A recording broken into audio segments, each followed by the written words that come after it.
Hey everyone, this is Taehyung. Before we begin, I want to know where you're listening from. Leave your country in the comments. I always find comfort in knowing how far our voices travel, how connected we are even when the world feels impossibly large. There are nights when everything finally quiets down, when the schedules stop calling my name, when the noise fades enough for me to hear my own breathing. In those moments, I think about how strange life really is, how it moves you through chaos without warning, through expectations that feel heavier the higher you climb. And then, sometimes, without asking your permission, it places something gentle in front of you, something that feels familiar in a way you can't explain, something that feels like home. I didn't always believe I would feel that again. For a long time, love was something I performed more than something I lived. It existed in songs, in concept, in carefully chosen words that carried emotion without asking me to risk too much of myself. Love was art, love was distance, love was safe. Or at least that's what I told myself. Because wanting something real in a life like mine felt dangerous. It felt selfish. It felt like inviting pain into a space that was already full. Until you. I grew up learning how to endure, how to stay composed, how to turn pressure into polish. I learned discipline early, how to hold myself steady even when the ground beneath me shifted. I learned how to give pieces of myself to millions without ever fully belonging to myself. And along the way, the people beside me became my foundation, my brothers, my constant, the ones who knew me before the lights made everything brighter and harsher at the same time. We leaned on each other through exhaustion, through doubt, through moments when the future felt like a question mark we were too afraid to read aloud. With them, I learned that love doesn't always arrive softly. Sometimes it's loyalty, sometimes it's shared silence, sometimes it's laughter echoing through hotel rooms at 3 a.m. when the world is asleep and only your heart is awake.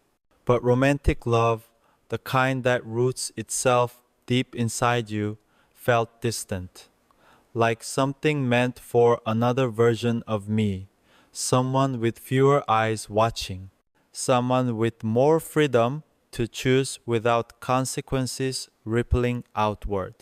I convinced myself I didn't need it, that music was enough, that performance could fill every empty space, and for a while it did, until the applause faded, because it always does. And when it does, you're left alone with yourself. That's when the questions arrive. That's when you ask who you are, when the lights turn off, and there's no script to follow. That's when I realized how tired I was of pretending that I didn't want something real. You entered my life quietly. No dramatic entrance, no promises carved into certainty, just presence, just warmth. You listened to me in a way that felt unfamiliar. Not like someone trying to understand an image, but like someone trying to understand a person. With you, I didn't have to explain myself. I didn't have to perform strength every second. I could be uncertain. I could be tired. I could be human. And somehow that wasn't a disappointment. It was enough. There were days when the weight pressed down so hard it felt like breathing itself required effort.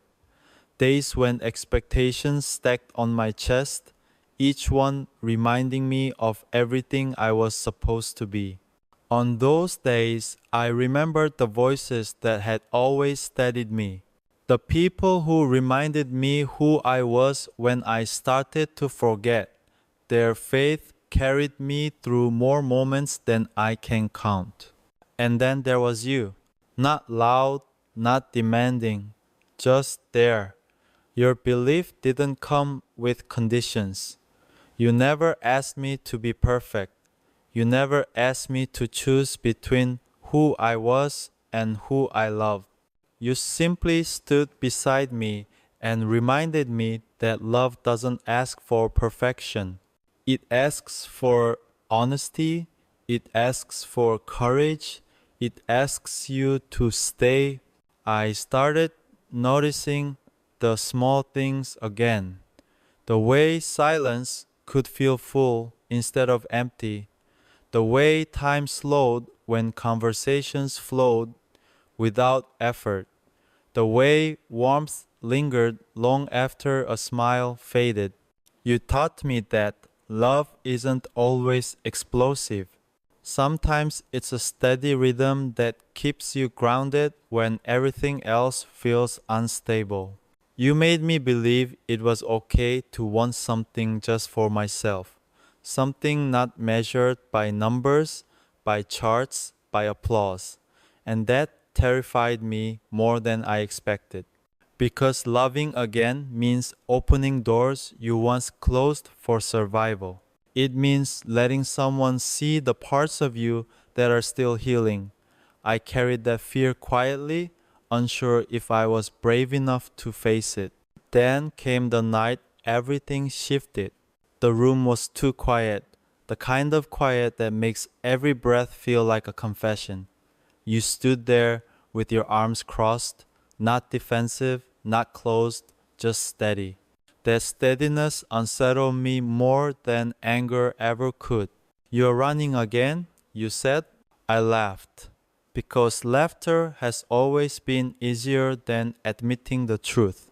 You say that like it's a crime, I replied. It is, you said calmly. When you leave parts of yourself behind, the words hit harder than any accusation. I turned away, staring out at the city lights, the same lights I've looked at from countless windows, blurred together into one endless memory. You don't understand what it's like, I said. Every step I take is watched, every word is dissected. Loving someone openly isn't just brave, it's dangerous. Then why did you let me in? You ask.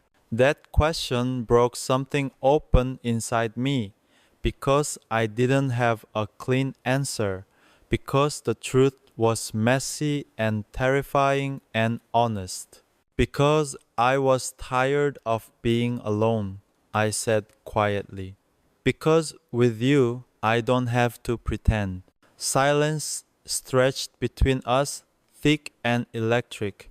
I could hear my heartbeat, loud and insistent, pushing me forward whether I was ready or not. I don't want a safe version of you, you said. I want the real one. I turned back to you then, really looked at you. And for the first time, I understood that real doesn't mean fearless. It means vulnerable.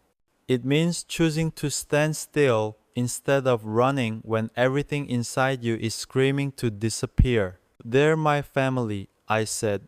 Every choice I make affects them. I know, you answered. That's why this scares you. Your understanding disarmed me. I sat down heavily, frustration and longing tangled together.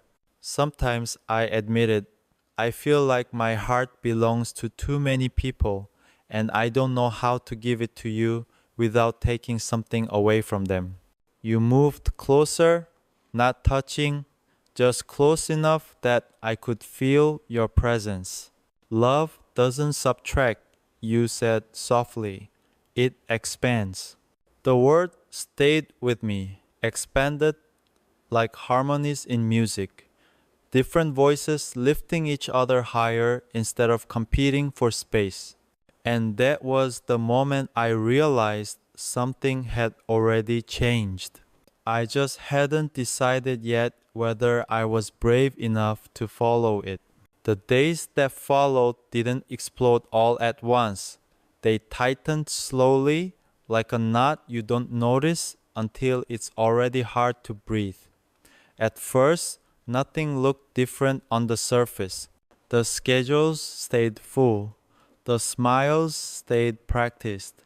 Cameras still followed every step like they always had. But something in the air had shifted, and I felt it long before anyone said a word. Rumors don't arrive loudly at first. They arrive as glances, as pauses that last half a second too long, as conversations that stop when you enter a room.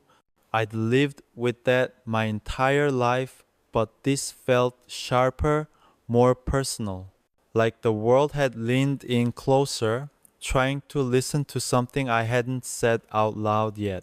You noticed it too. You're quieter, you said one night, watching me trace circles on the table without realizing it. I'm just tired, I answered, because that answer had always been safe. But you didn't push. You never did. You just looked at me in that way that made it hard to hide behind rehearsed responses. The way that reminded me that being seen didn't have to mean being exposed. The first headline hit when I wasn't looking. Someone else read it before I did. Their expression changed before they even spoke.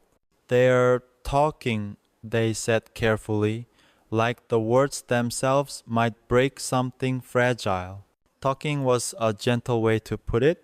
Speculation sharpened into suggestion. Suggestion twisted into narrative. Suddenly, there was a story being told about me that I hadn't written. About us. About how something unseen had changed me.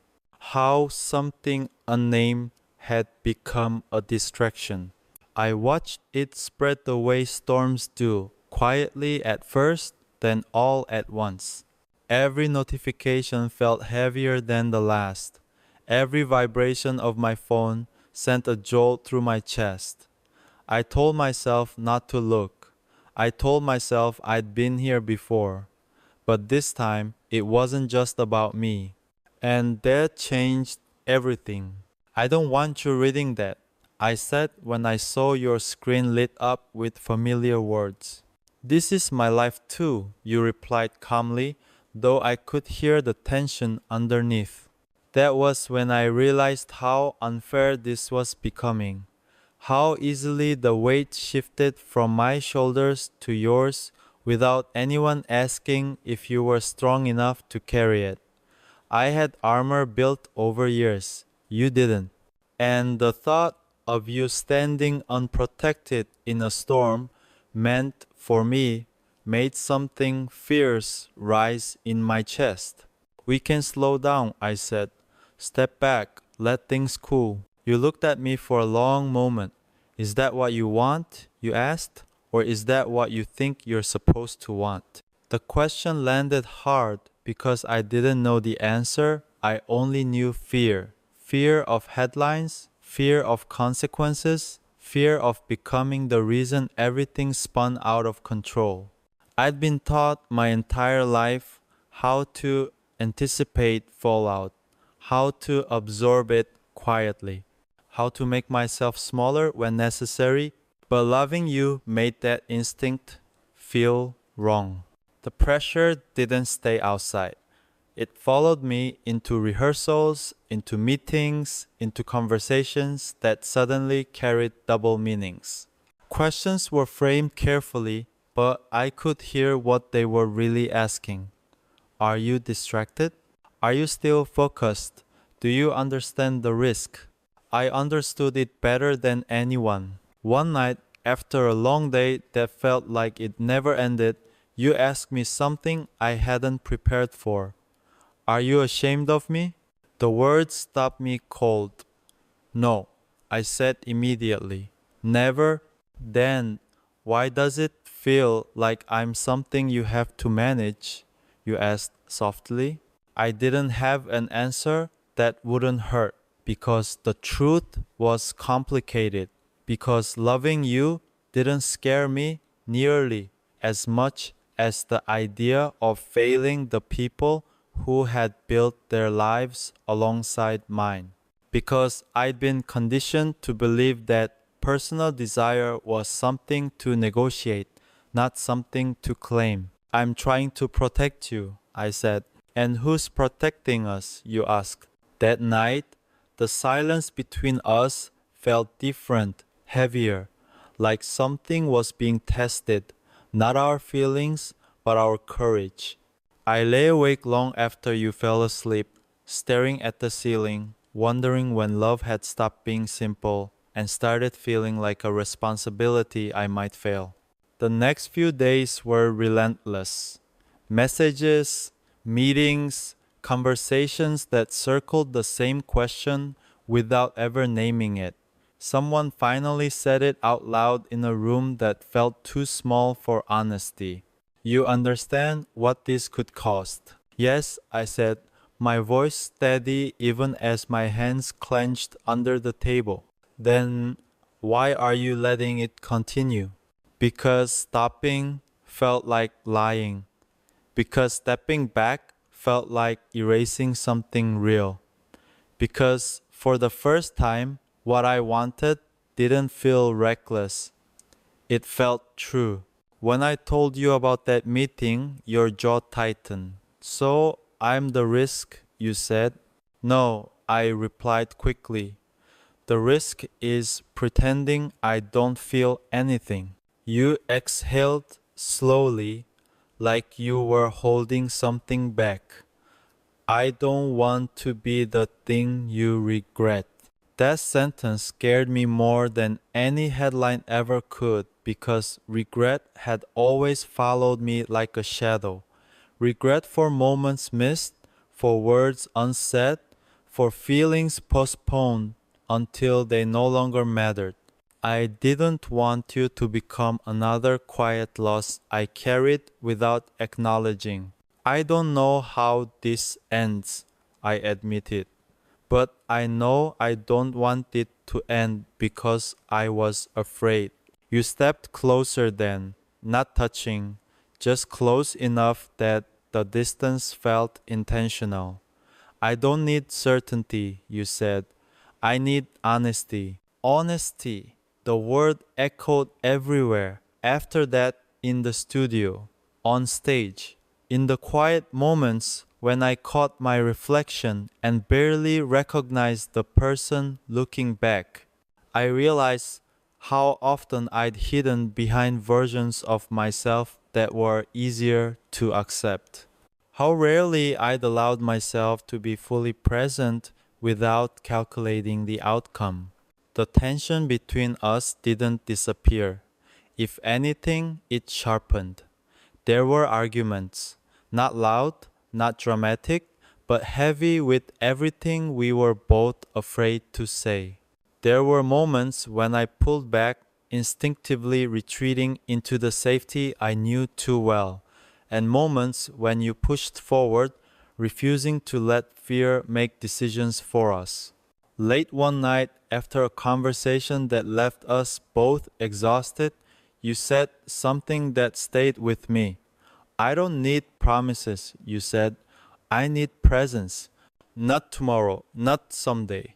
Now, that was when I understood that love wasn't asking me to choose between my life and my heart. It was asking me to stop dividing myself into parts that could never fully exist at the same time. It was asking me to stand in the discomfort instead of running from it. The world outside didn't quiet down. If anything, it grew louder.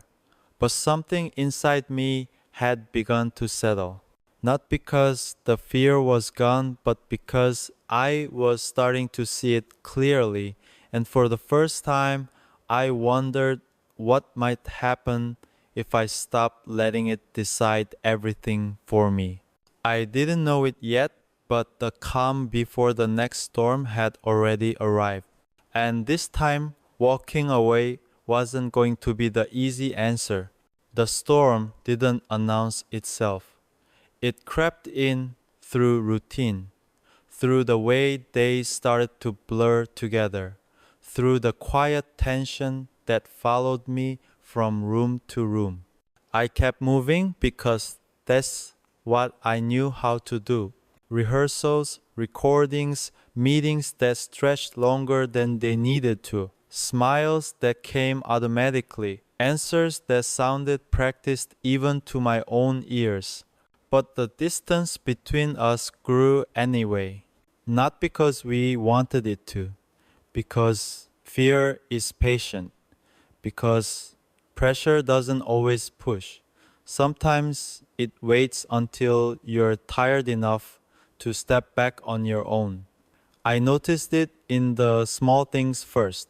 Messages left unanswered a little too long. Conversations that stayed on the surface when they used to dive deep without effort. Nights when silence replaced what used to feel like refuge. "You're not here," you said one evening, not accusing, just tired. "I'm right here," I replied, even as I knew it wasn't entirely true. Being present had become complicated. Every moment felt like it needed to be measured, filtered, weighed against consequences. I couldn't fully predict. I hated that I was doing this to us. I hated that loving you had become something I strategized instead of something I felt freely. The breaking point didn't come with shouting. It came quietly, the way real fractures do. A conversation that started gently and ended with both of us staring at the floor because neither of us knew how to say what we were really thinking without hurting the other. "I feel like I'm waiting," you said finally, "waiting for you to decide if I'm worth the risk." The words cut deep because they echoed a fear I hadn't dared to name. "It's not about worth," I said, my voice low. "It's about timing." You let out a short, humorless laugh. Timing is just another way of saying not now. And not now starts to sound a lot like never after a while. I didn't argue. I couldn't. Because part of me knew you were right. I'd built my life around endurance, around patience, around sacrificing the present for a future that always seemed just out of reach. And now I was asking you to live inside that uncertainty with me. That night, we slept back to back, not out of anger, out of fear. The kind that makes you protect yourself even from the person you love most. I stared into the darkness, wondering how something that felt so real could suddenly feel so fragile. The world outside didn't slow down for my doubts. If anything, it accelerated. Questions grew sharper. The tone of conversations shifted. What used to be concern became control. Suggestions turned into expectations. Someone said, "This needs to cool off," like they were talking about weather instead of my heart. When I told you, your face didn't show surprise, only exhaustion. "So that's it," you said quietly. "I become something temporary until it's convenient." "That's not what I want," I said quickly. "But it's what's happening," you replied. I reached for you, and for the first time, you didn't meet me halfway.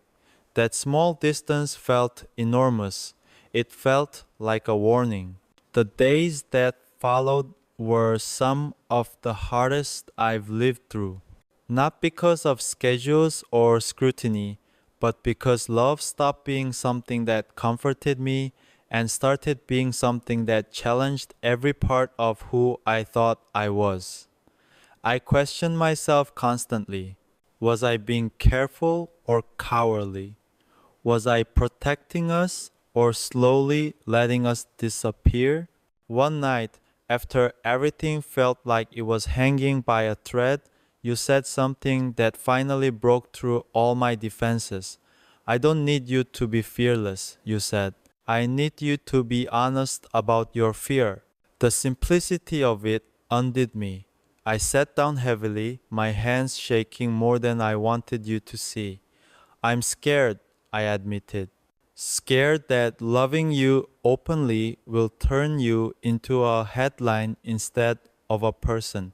Scared that I'll hurt people I love no matter what I choose. You knelt in front of me, close enough that I could feel your breath. And I'm scared, you said softly, that one day you'll decide this was too much and I'll be left wondering if I ever mattered enough to fight for. That was the moment I realized how close we were to losing each other. Not because we didn't love enough, but because we were both protecting ourselves in opposite directions. I pulled you into my arms then, holding you tighter than I ever had, like I could anchor us both in that moment. I don't want to lose you, I said into your hair. Then don't keep choosing what's safe over what's true, you replied. The next morning brought a kind of clarity I hadn't felt in weeks. Not certainty, clarity. The understanding that avoiding pain had started to cost me more than facing it ever could. That by trying to be everything for everyone, I was slowly becoming nothing for myself. The decision didn't come with fireworks. It came quietly, settled deep in my chest. The next time I was asked to soften my words, to adjust my tone, to make things easier to manage, I didn't. I spoke carefully, but honestly. I didn't explain everything. I didn't name you. But I made it clear that I was human, that I was allowed to feel, that I wouldn't apologize for caring. The reaction was immediate. Shock, support, backlash, relief, everything at once. My phone became something I avoided instead of checked. When I finally saw you again, your eyes searched my face like you were trying to read the future. You really did it, you said. I did, I replied, and I'm terrified. You smiled through tears. Me too. We didn't pretend that fixed everything. The pressure didn't disappear. If anything, it intensified. But something between us shifted. For the first time in weeks, I felt like we were standing on the same side of the fear instead of on opposite ends of it. That night, lying beside you, I realized something that startled me with its clarity. Love hadn't entered my life to save me. It had entered to demand something of me. Honesty, courage, choice. It asked me who I was willing to be when comfort and truth no longer aligned. And for the first time, I knew my answer. I would choose truth, even if it shook everything I thought was stable, even if the cost was high, because losing myself had started to feel far more dangerous than losing approval. The quiet that followed wasn't peaceful. It was heavy, the kind of quiet that waits to see what you'll do next. I knew the world was watching more closely now. I knew the storm hadn't passed. It was only changing shape.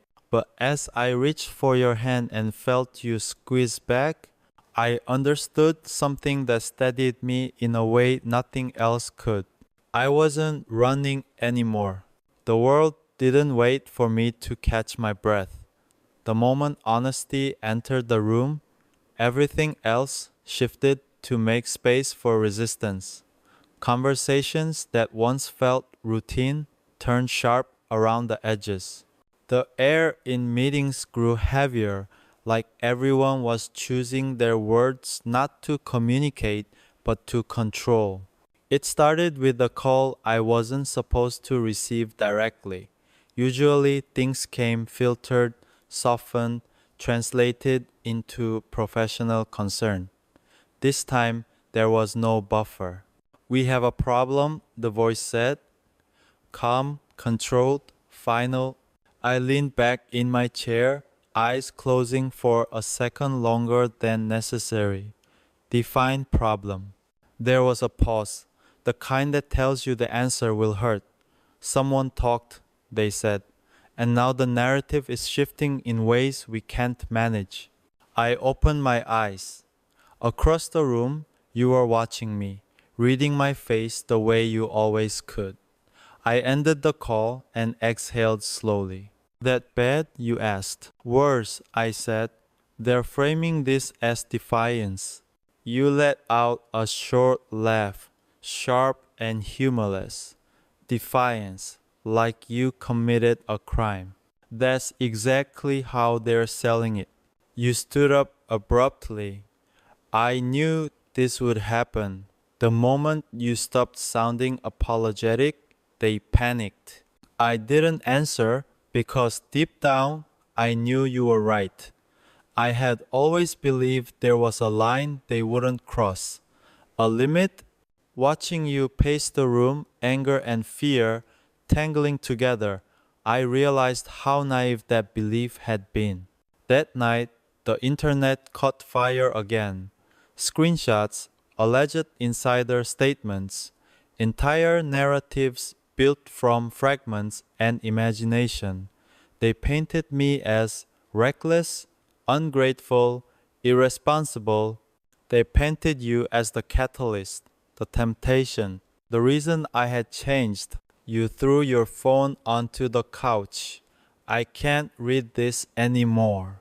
"Then don't," I said immediately. "I can't ignore it either," you snapped. "This is my life too." I moved closer, lowering my voice.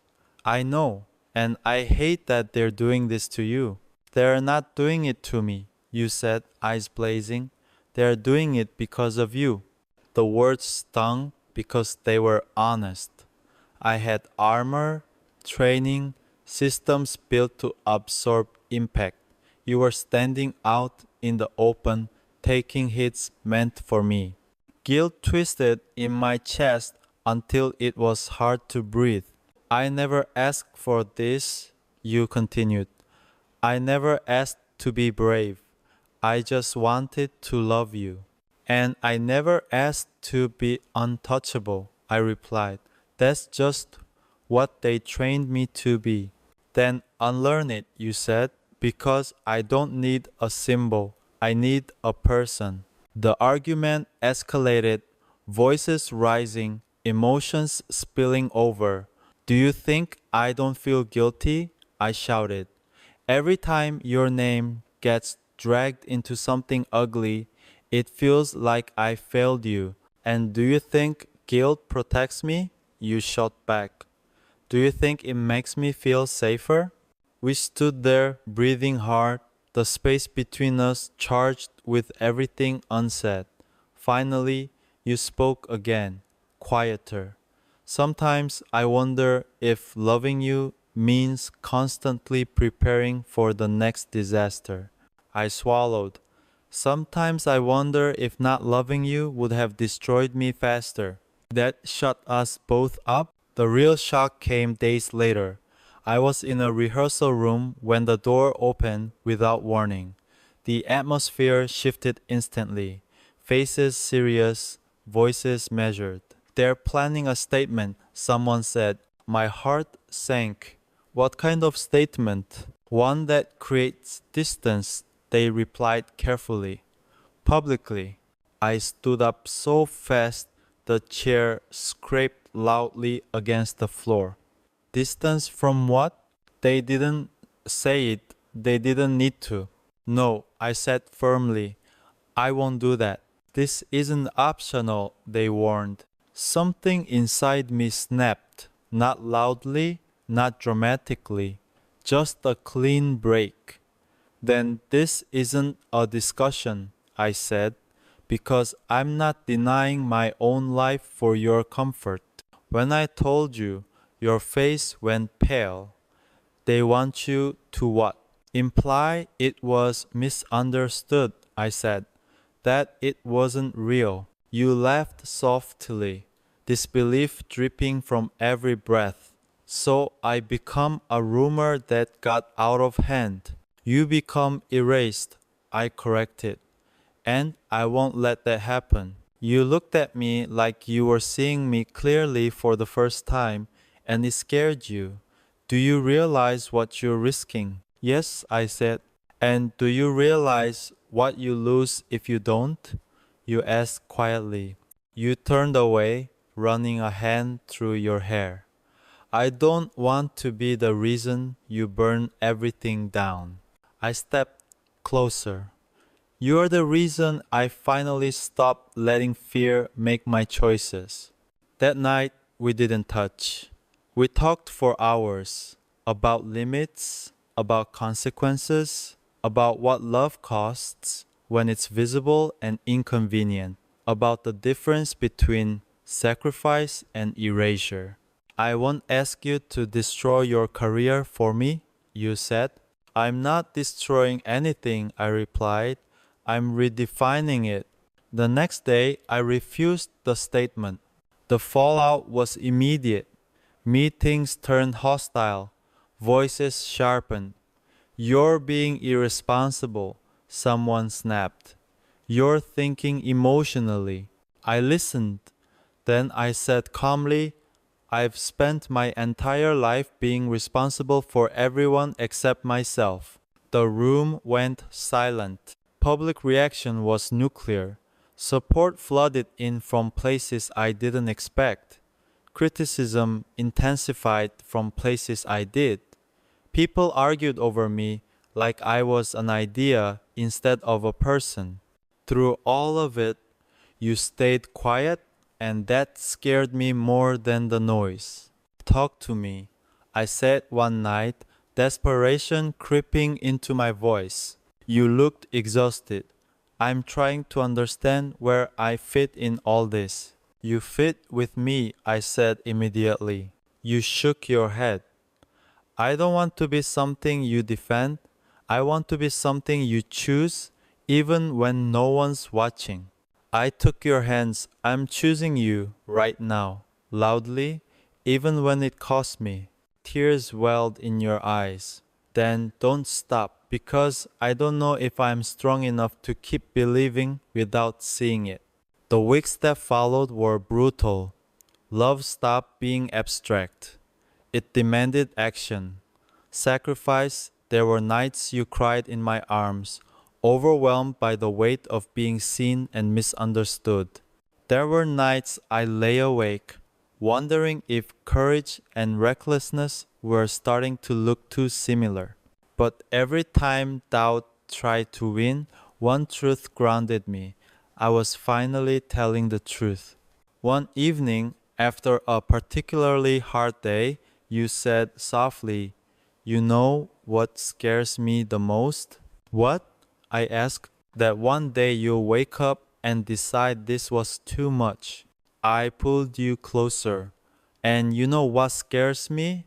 That I almost lived my entire life without knowing what this feels like." You smiled through tears. "Then maybe this chaos isn't meaningless. Maybe it's the cost of being real," I said. The world hadn't calmed down. The controversy hadn't ended. But something inside me had settled. Love hadn't saved me from the storm. It taught me how to stand in it without disappearing. And no matter what came next, I knew one thing with absolute certainty. I wasn't going back to silence. The peak of everything didn't arrive as a single moment. It arrived as exhaustion, as the slow realization that the noise would never fully stop, no matter how carefully I chose my words or how quietly I tried to live. The world had tasted a version of truth, and it wanted more, not clarity, control.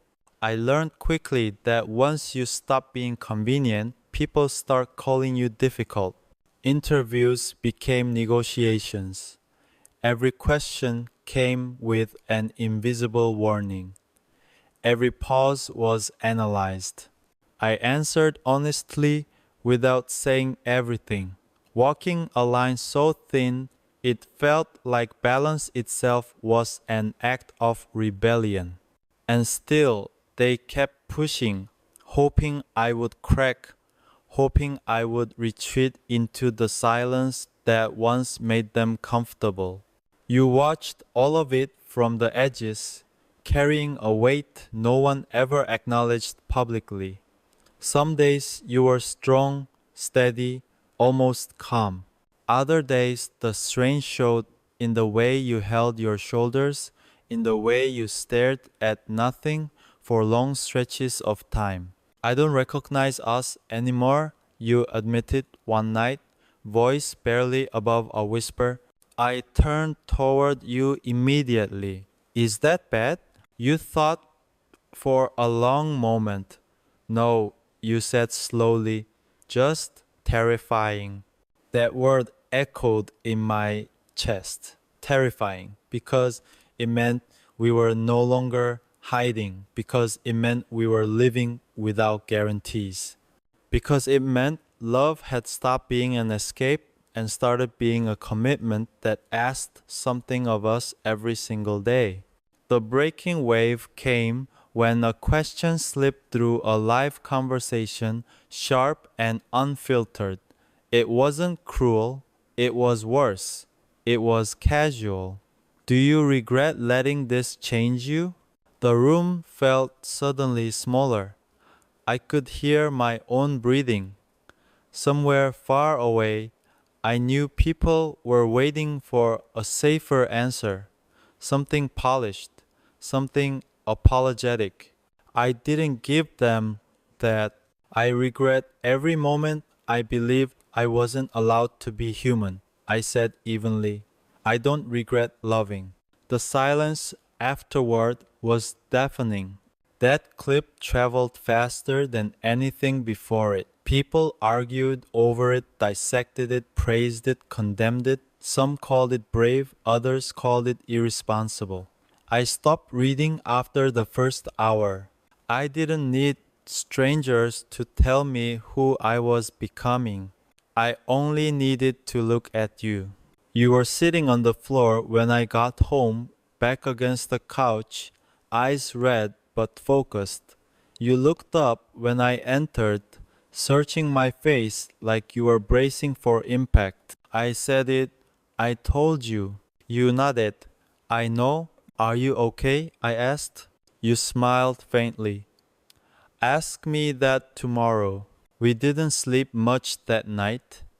Not because we were anxious, but because we were honest in a way we hadn't allowed ourselves to be before. We talked about the future without pretending it would be easy, about how love doesn't protect you from pain, it just gives the pain meaning, about how neither of us wanted to be remembered as something that almost happened.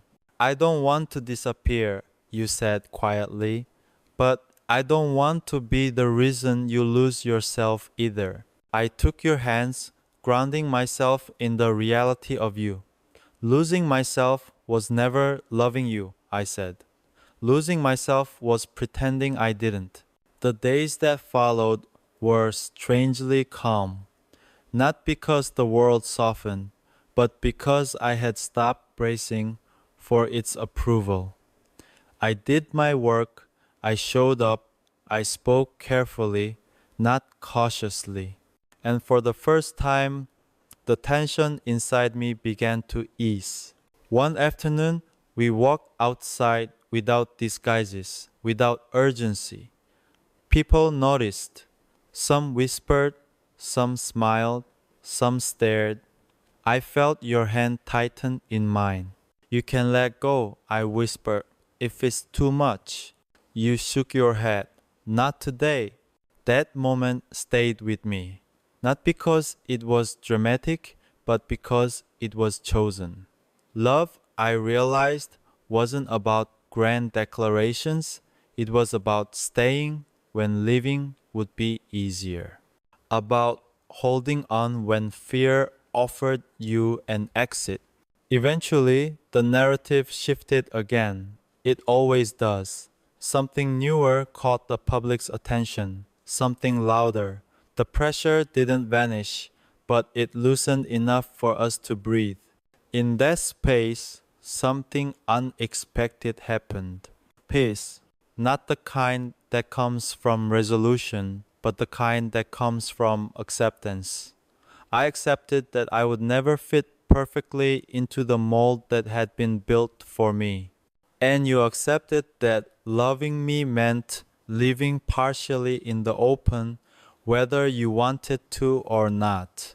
One night, as we lay side by side, you traced idle patterns on my arm and asked softly, if you could go back, would you do anything differently? I didn't answer right away. I thought about the fear, the hesitation, the almost. The nights I nearly chose silence because it was easier.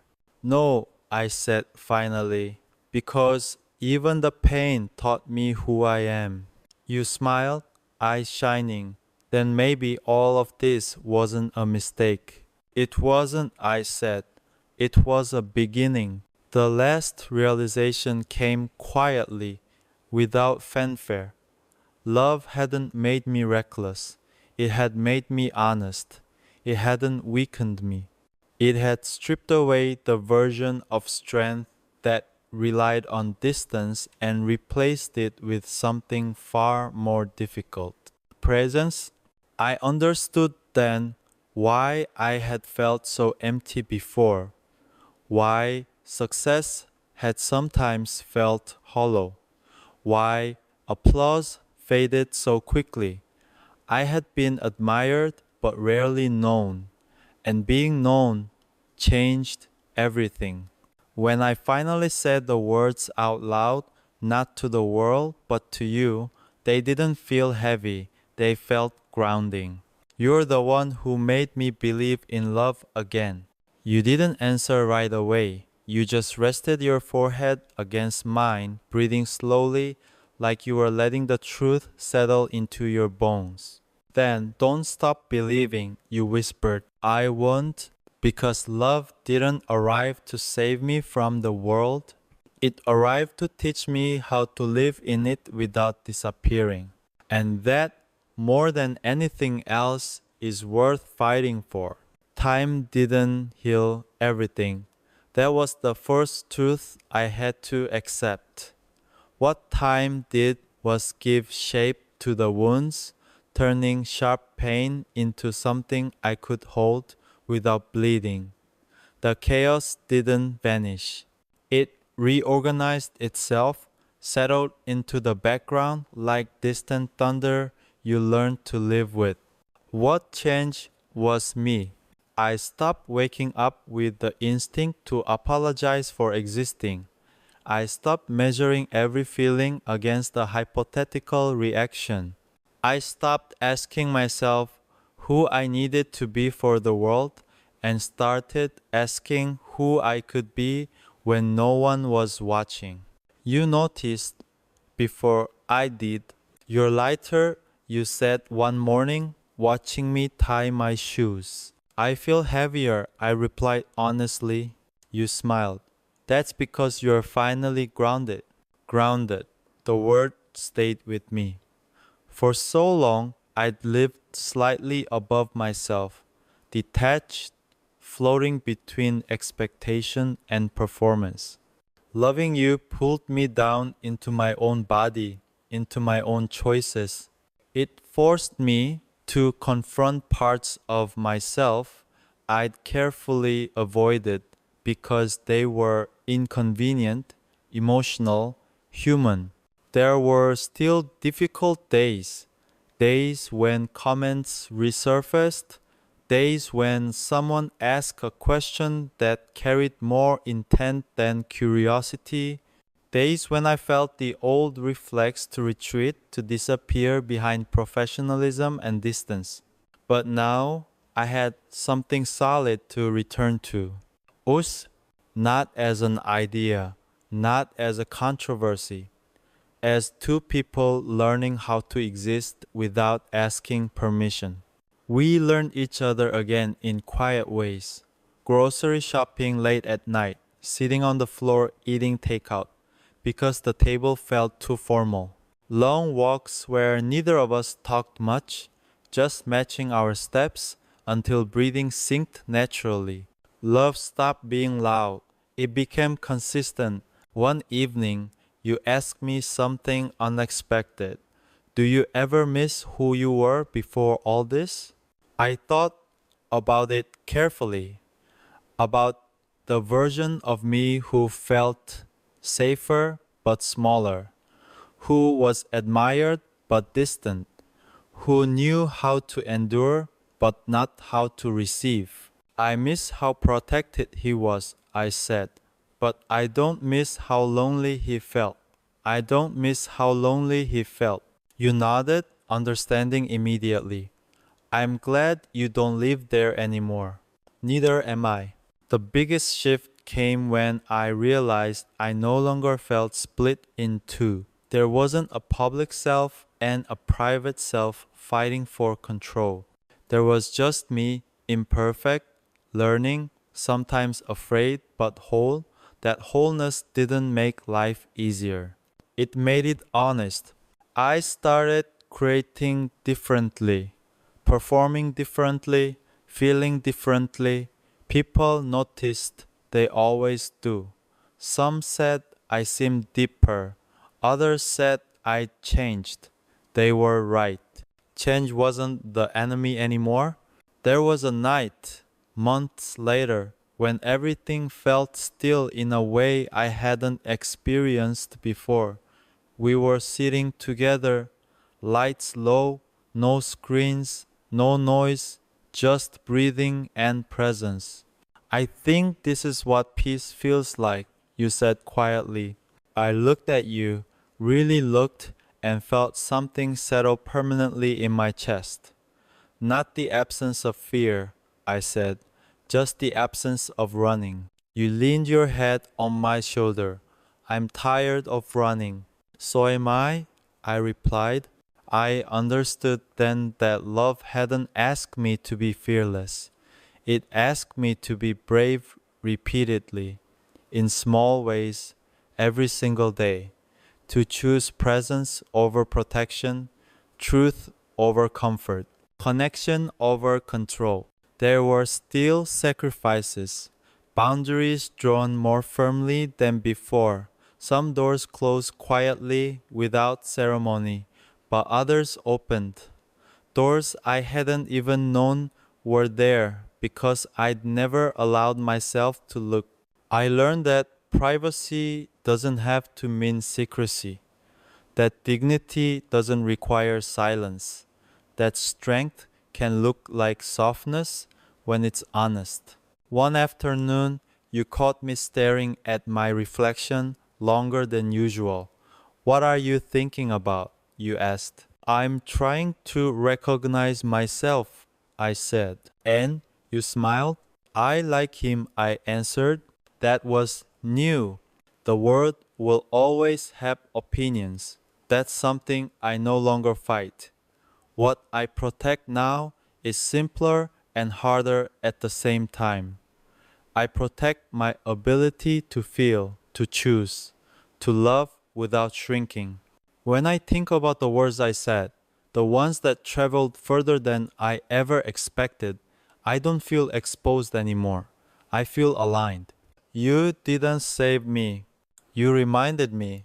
You reminded me that love isn't something you earn after success, it's something that gives success meaning.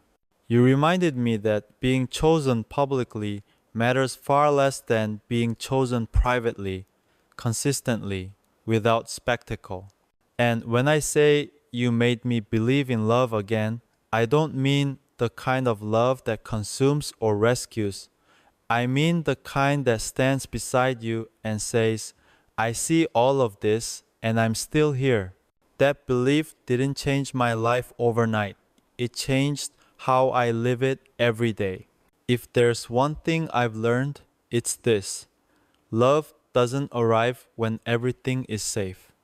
It arrives when you're brave enough to stop pretending you don't need it. And I won't forget that. Not now. Not ever. There's a strange moment that comes after everything settles.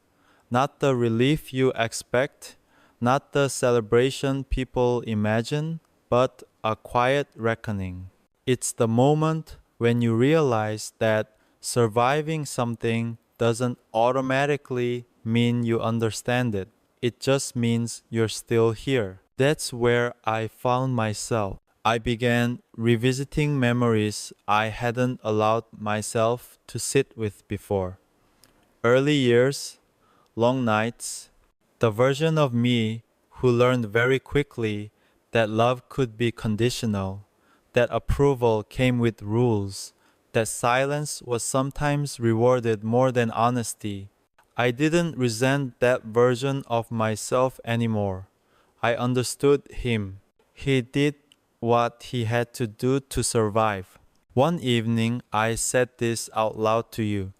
I think I've been living like I owed the world a version of myself it was comfortable with. You looked at me thoughtfully. And now? And now I think I finally paid that debt, I said, even though no one ever asked me to. You reached for my hand. You don't owe anyone your erasure. That sentence felt like a release I didn't know I'd been waiting for. With time, conversations that once felt dangerous became manageable. Not easy, manageable. I learned when to speak and when silence was actually chosen, not imposed. I learned the difference between privacy and fear. I learned that boundaries don't push people away, they clarify who's allowed to stay. Some people drifted quietly without conflict. I let them go without chasing explanations. Others surprised me by staying, by adapting, by meeting me where I was instead of where they preferred me to be.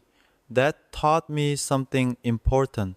The right people don't demand that you return to who you were.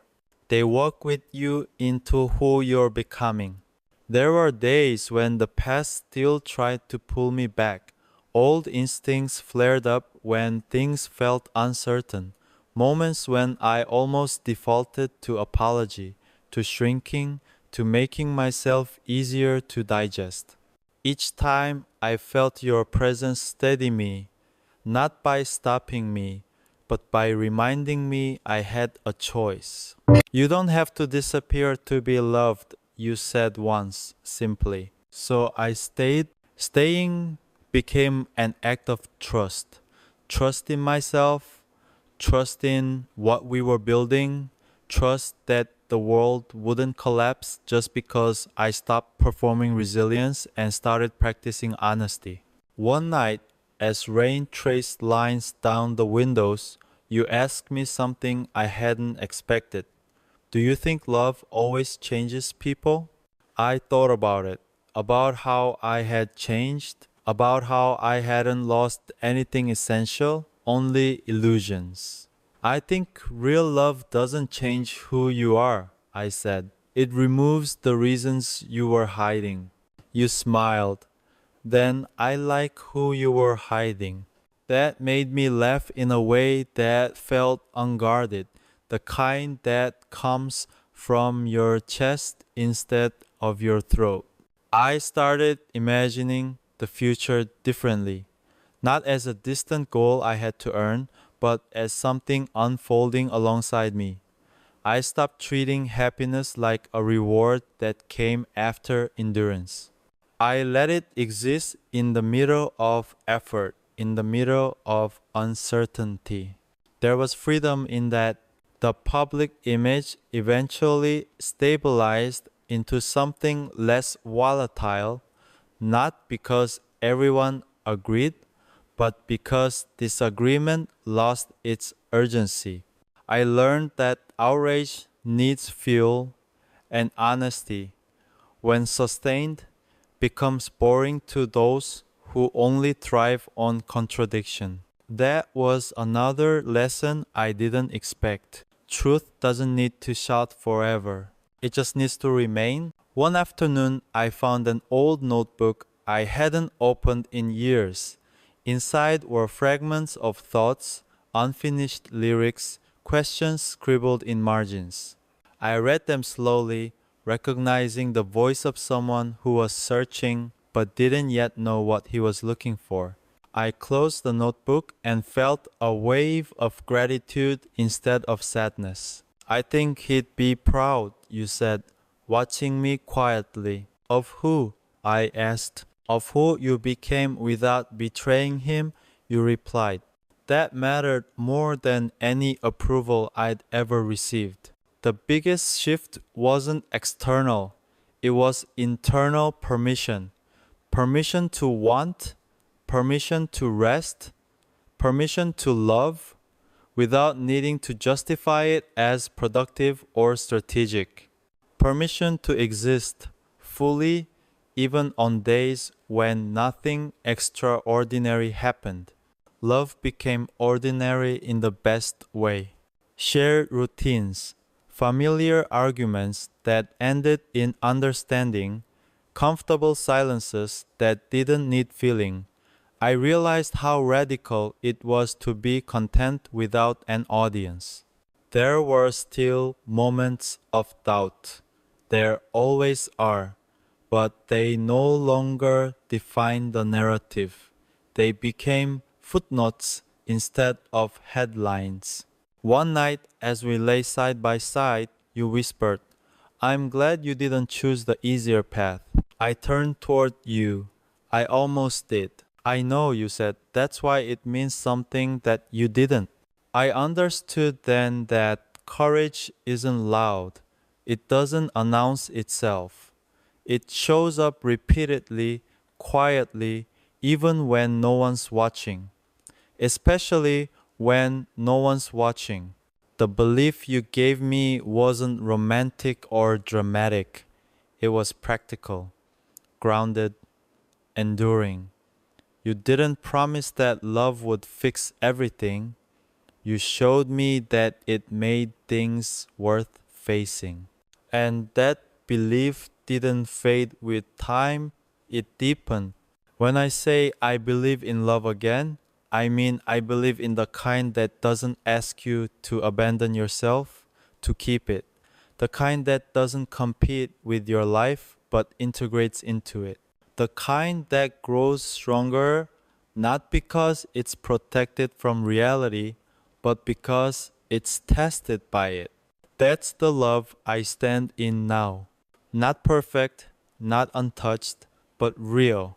And for the first time, that feels like more than enough. There comes a point when reflection turns into responsibility, when understanding your past is no longer enough, and you're asked quietly, firmly, to decide what you'll carry forward. I didn't notice when that shift happened. I only realized it after the fact, when the questions I asked myself began to change. Not, why did this happen to me? But what will I do with what this taught me? Love had stopped being a chapter and started becoming a foundation. I saw it in the way I approached my work. I wasn't chasing validation anymore. I was building intention. Each performance, each choice felt less like a test and more like a conversation with myself. I wasn't trying to prove I could endure. I was trying to express that I was alive. You noticed it during a rehearsal once. "You're not holding back," you said, watching from the corner of the room. "I don't think I know how to anymore," I replied. And that was true. Holding back had required effort. Release felt natural now. We began to talk about legacy, not in grand terms, not about awards or numbers, but about impact, about what remains when the noise moves on, about what people feel long after they forget the details. I don't want to be remembered as someone who was untouchable, I said one night. I want to be remembered as someone who was honest. You looked at me carefully. Then you already are, you said, at least to the people who matter. That distinction changed everything. People who matter don't demand perfection. They ask for presence. They don't need you to be everything. They need you to be real. We built something steady in the middle of uncertainty. Not loud, not performative. A kind of love that didn't need constant reassurance to survive. There were still boundaries, still sacrifices. But they were chosen, not imposed. And that made all the difference. One afternoon, I caught myself laughing at something ordinary. Not a released laugh, not relief, just laughter. And it startled me. I realized how rare that had been before. How often joy had been postponed, scheduled, rationed. You're smiling for no reason, you said. I think I finally found one, I replied. The past no longer felt like a shadow chasing me. It felt like a road behind me, long, difficult, necessary. I didn't need to run from it or rewrite it. I could acknowledge it without living inside it. I started speaking differently to myself, with less accusation, with more patience. I stopped framing mistakes as threats and started seeing them as information. That internal shift echoed outward in ways I didn't expect. Conversations softened. Conflicts resolved faster. Silence felt less dangerous. Love had trained me to listen. There was a moment, small but decisive, when I understood that what we had built was no longer fragile. It didn't rely on constant defense. It didn't panic at uncertainty. It adapted. We were standing together somewhere quiet when you said, almost casually, you know, this feels like home. I looked at you, surprised by how deeply that landed. Home wasn't a place I'd associated with safety before. It had always been conditional, temporary, earned. This, I said, gesturing between us, is the first place I haven't felt like I had to perform. You nodded. Then protect it. And I did. Not aggressively, not defensively, by choosing it again and again in small ways, by showing up even when I was tired, by speaking even when silence would have been easier, by listening even when I wanted to retreat. The world continued doing what it always does, moving on, circling back, finding new stories. I learned to let it pass without attaching my worth to its direction. Attention became weather instead of judgment. What stayed was quieter, stronger. I thought often about the younger version of myself, the one who thought love was something you earned by being exceptional, the one who believed safety came from being needed. I wished I could tell him this. You don't have to disappear to be loved. You don't have to be invincible to be respected. You don't have to choose between truth and belonging. You can have both. Being with you didn't give me all the answers. It gave me better questions. Questions that led inward instead of outward. Questions that asked who I was becoming, not how I was being perceived. Thank you for staying until the very end. Thank you for listening, not just with your ears, but with your heart. Stories like this aren't easy to tell. They carry doubt, fear, and vulnerability, and sharing them means trusting that someone out there will understand, not perfectly, but sincerely. If any part of this felt familiar, if it stirred something quiet inside you, then maybe this story did what it was meant to do. Love isn't always dramatic, it isn't always loud. Sometimes it's just a decision to stay, to be honest, to choose courage over comfort when no one is watching. To those who have supported me through every version of myself, thank you for growing with me. To those who questioned, doubted, or even criticized, thank you for reminding me that choosing truth often means standing alone before you're understood. And to you, listening right now, wherever you are in the world, whatever season you're in, thank you for giving this moment your time. I hope you remember this. Believing in love again doesn't mean forgetting the pain, it means deciding that the pain didn't win. This story isn't about perfection, it's about choosing honesty, choosing presence, choosing love, even when it's hard. Thank you for walking this far with me. Until the next story, take care of your heart.